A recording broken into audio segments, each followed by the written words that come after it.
Sa unang pagkakataon, mabilis na itinawid ang andas ng itim na poong Nazareno sa Jones Bridge. May ulat si Kirby Cristobal. Live, Kirby.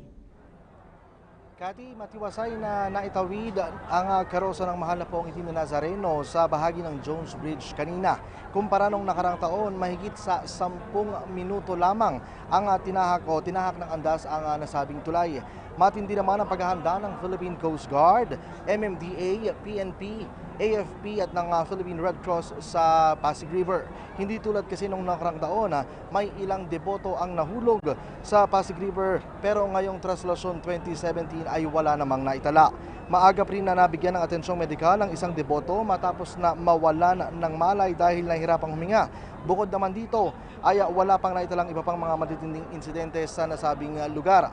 Malaking bagay rin ang presensya ng mga polis at ng Bureau of Fire Protection para mabigyang babala ang mga deboto sa mga dapat nilang gawin habang tumatawid sa tulay ang mahal na Senyor Nazareno.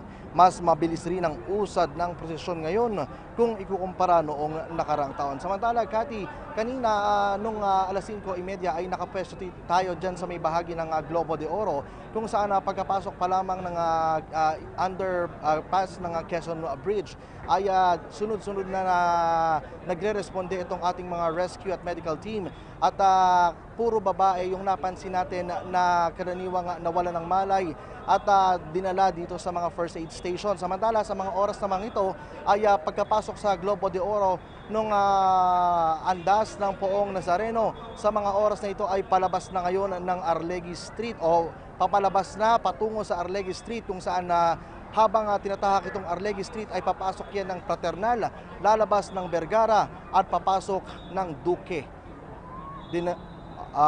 Pagkatapos naman ng Duque de Nava ay tsaka yan tutugon diretso patungo naman dyan sa may Castillejas. So yan na muna ang update natin mula pa rin dito sa Quiapo, Maynila.